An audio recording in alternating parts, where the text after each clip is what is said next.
สวัสดี EP 2พี่น้องเอ้ยแจ้งแล้วบัดนี้นางรับสะเอื่อยกระไดนางรับขากรับแน่ได้จะว่านางรับในต่างได้บ่มาเดินภาษาลำกันเลยจ้าแซ่บกินแต่เด็กเลยเตรียมเหยียบ มันเป็นกินยังยังถึงสาวเสียกินเผื่อเตรียมเบียร์เลยพี่น้องเมื่อกินก่อนบ้านก่อนเมืองหรอก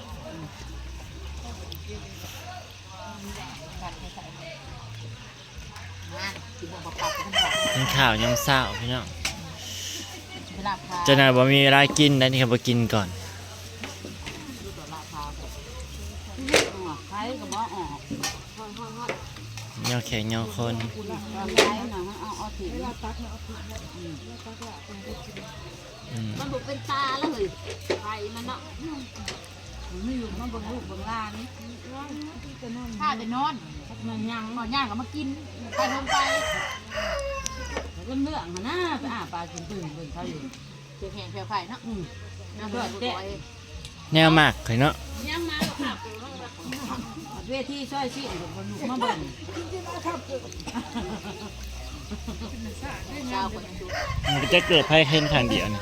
ให้ยังคะ กินสิ้นแซ่บแล้วกินมาค่ะ ให้เกิด กูปวดแต่มึงมันพุ่งไปย่ำผมที่สอง น่าสุดให้เกิดแล้ว ก็ไม่ได้เลยเจ๊ก็ บรรดาลูกๆขอยหนาวอะไรได้อันนี้หมอแกงพี่น้องเอ้ยหมอป้าใจช่องหมอด้วยครับคุณหมอหนึ่งโอ้ยสมานาวเทปนี้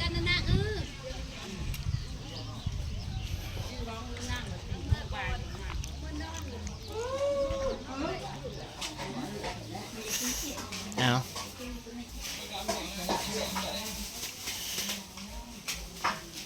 มึงตื่นแล้วมึงก็ว่ามันมึงตายอยู่ในหันเลยเก้าอี้นะนั่งข้อผักอยู่ ห่วยก็สิบอยากนอนนะอย่ามันลุกบ่ได้ ตรงร้านนี่ร้านมึง แล้วใส่ร้านซาวค่อยนะ ก็ตายอยู่นะไม่เจ๊เต็ง ไม่ต้องนอนเด้อ โอ้หมายก็หน้ากับประเทศท่านได้ล่างซื่อ ไปล่างทำไมใส่ ไปล่างไปเขาก็ตื่นจี นั่งบริ อันนี้นอน นั่งบริโนน ไปด่างรับในต่างเฮ้ยเอ้ย ตู้เด็ดเฮ้ย เมียใหญ่เป็นห่วงให้ไปปุ๊บเขามานอนในย่านอันเมียน้อยล่มใส่หมอแกง หมอเคยนั่งอยู่แล้วแต่งหน้าร้านซาวพี่น้องเอ้ย สวยค่ะต่อไปก็สิเป็นเจ้าบ่าว แม่น เจ้าบ่าวหนาวานแล้วเจ้าบ่าวนี่เอ้า หน้าบ้านเราจะบ่าวนะ หนาวานแห้งเลย เนาะ เอ้ยเฮากับไปแห่เคยมาเลยการป้าเคยไว้เลยกันมาหลัดเอาเงิน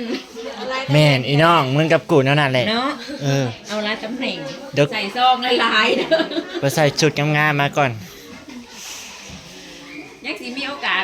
มีอยู่แล้วเนาะมาตรงมือ มาตรงเมื่อพี่น้องเอ้ย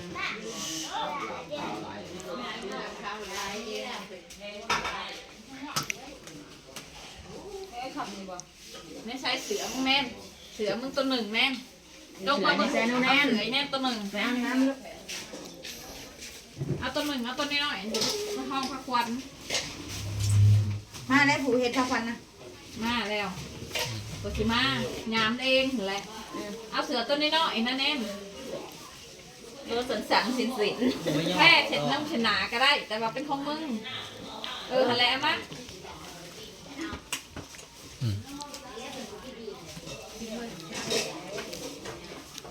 นั่งขายมาแล้วจี้เพิ่งสมุนเจ้าสาวยังไงแม่มาทานเก่าผมค่ะ ชั่วโมงหนึงเดี๋ยวว่าครึ่ง แต่งหน้ากับชั่วโมงหนึงก้าวผมกับชั่วโมงหนึงพอดี2 ชั่วโมง อันสร้างเฮากับไว้เน่หันนี้ชิมเดียวสร้างเฮากับไว้เน่สิบ่ไว้ได้ตั้งแต่เที่ยงคืนไปสีสว่างตี2เปื่อย หืม ไปสีสว่างแล้วนั่งแล้วงานหนึ่งเลยได้เนี่ย บ่ คิดว่าจะเป็นอันที่จะว่างน้ำล้างซะดอก หมดแล้วนั่งถามว่าสิเอาตีสองหรือสิเอาตีหาก็เลยบอกนั่งว่าเอาตีหาตีสองบ่ไว้เดี๋ยวว่าให้เจ้าสาวมันหนึ่งเขาซะก่อน ตรงตัวเวลาบ่บัดที่หา ที่4เนาะเสร็จมาหาน่ะ ตีสี่กลัว ท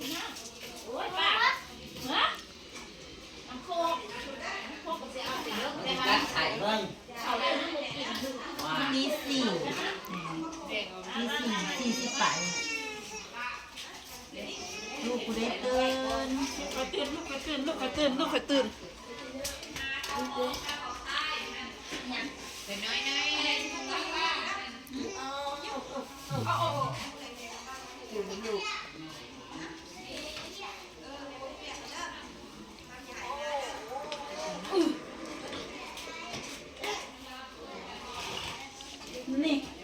ที่ร้อยเขาบ่อยากเงยหน้าเลย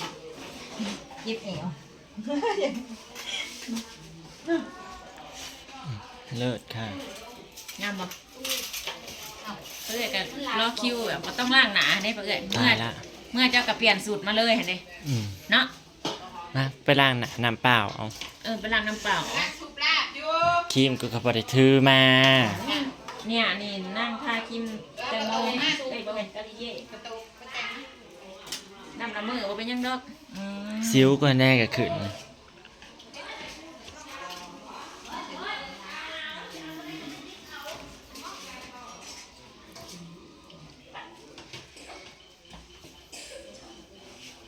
แต่งนานแล้วไปอู้ขี้ฝุ่นบ่อีน้อง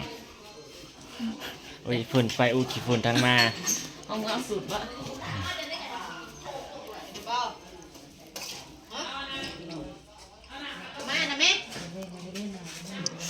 ตื่นตั้งแต่เช้าน่ะบ่ได้นอนซะวะอยากนอนแห้งตีสามตีสี่นี่อยากนอนแห้ง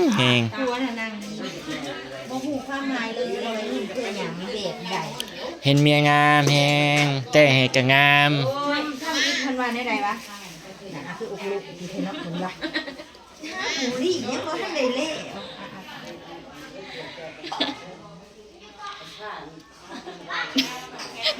ต้องเสื้อสีมือสั่ง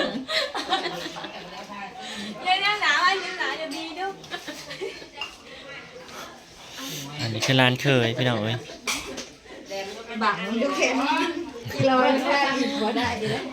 อย่าหัวมันสิบ่แล้วจะเถื่อนเอาเป็นหยังนะแดงโหดบ่อย่างบ้า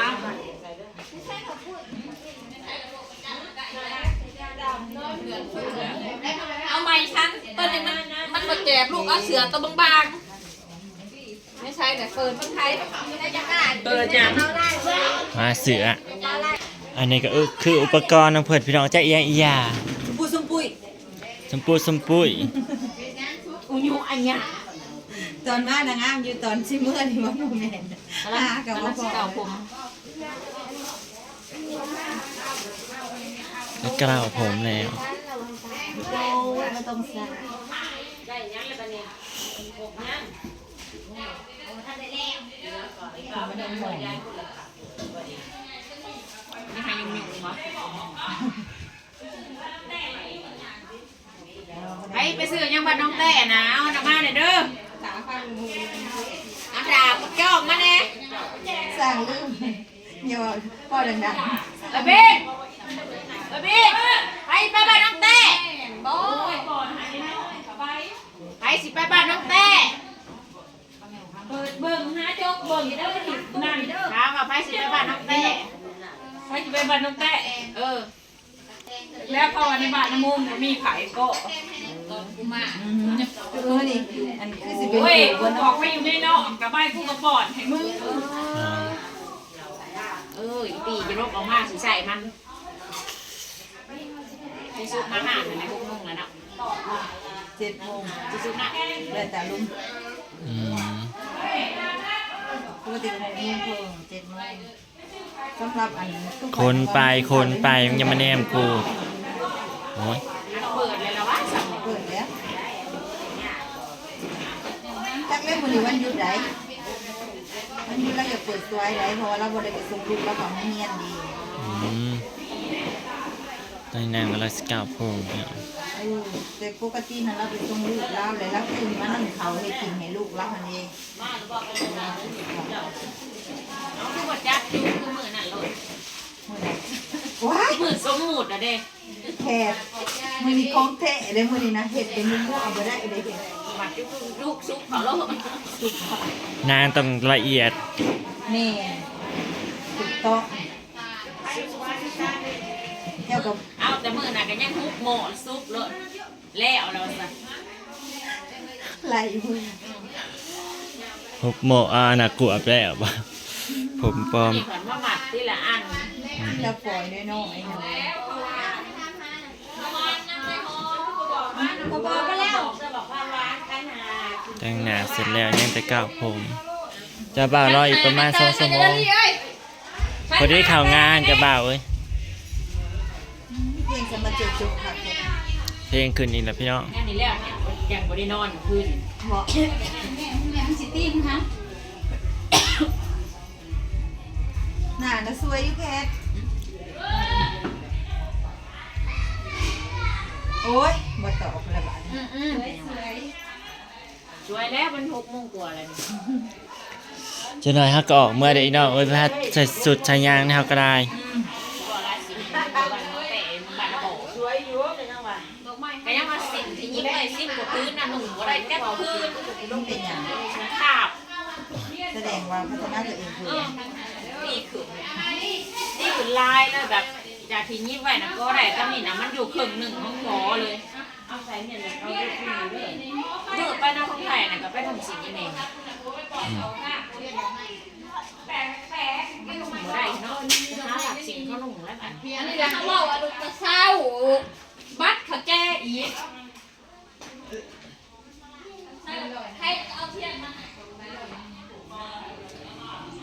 แล้วเวลาก้าวผมแล้วพี่น้อง อย่าลิ้วเกิบข่อยว่าน้ำเจ้าน่ะอย่าไปป้ายไปทีบได้ข่อยหาว่าเจ้าหลักได้ซื้อเท่ากับ80 บาทถูก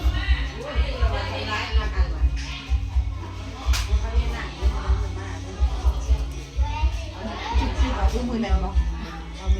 ง่ายดีเนาะ ปุ๊บแล้วก็เอานะกวบโมแล้ว แล้วแวกมาแต่ทางนอก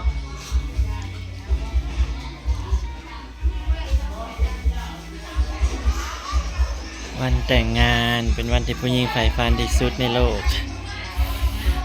จะสอบปี2025เอาไม่เอา เขาเตะแล้วเขาก็อยากถือว่าอยากออกลูกเงินสักเด็ก เฮ้ยเองก็ไปแต่งหน้าไปได้ย่านขาเจ้าสาวเฮ้ย ขายที่ซา ทำละจะชาขนาดนั้นเลย แต่ไปอยากแต่งงานอยากขายเจ้าสาวอีกแล้ว ไปแล้ว แต่งคืนก็เป็นอีกแบบหนึ่งนะเนี่ยเลี้ยวแขกคาสโบเน่มันเจ้าสาวคาสิเน่มันเฮ้ยตัวประหลาด แย่งสิ้นจะชาเป็นบ้า อย่างสิบ่ได้แย่งแบบความงามได้ค่ะ แย่งแบบตัวประหลาด มาใกล้มาตะวันมาใกล้เชียร์กูก็บ่ได้ลงมึงมึงแน่นี่แหละแคทอิ๋วผี อ้าวตายตาย สินพื้นแพ้ว่าหลายเอ้ย สินพื้นแพ้ว่าค่ะคุณพี่หาค่ะ ไปคืนบ้านน้องแต้พูดเอาอันเนี้ยก็ บ่ไปมันตั้งแต่นั่งนี่แล้ว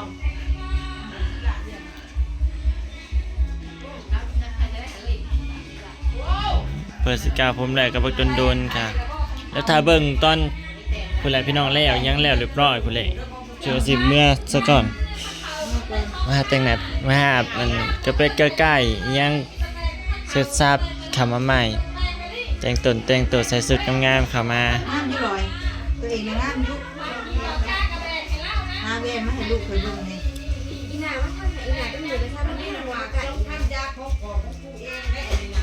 ถวไหนน้องกันมีพี่น้องล่าสุดสร้างแต่งหน้าบ่มีแบนให้เยืองพี่น้องเอ้ย สร้างเต็มหนาบริเวณใหญ่มาเลย เด่นนี่ลอยนี่ มันมืดมันบ่อยากเห็นเขาบอกแจ้ง โอเคอยู่หนานะ เติมอีกวะ อยู่ไหนฮะอักจับเนี่ยพ่อเลยสิลูก ลี่ งามมาสิเลย ลี่ นี่แหละ กูจะเอาลุงทองมาละทานพาราแตนกูเนี่ยนะเฮ้ยเอิญมาแล้วมาทานพาราแตนใช่ไหม โอเคฮะสิได้ออกแล้วขอบคุณทุกกำลังใจพี่น้องเจอกันคลิปที่2ที่3ที่4ที่เท่าไหร่บ่คลิปนี้ EP 2เนาะเจอกัน EP 3 EP 4พี่น้องโหซอยกันสร้างพี่น้องเอ้ย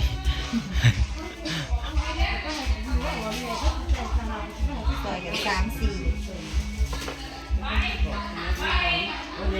เลิศค่ะ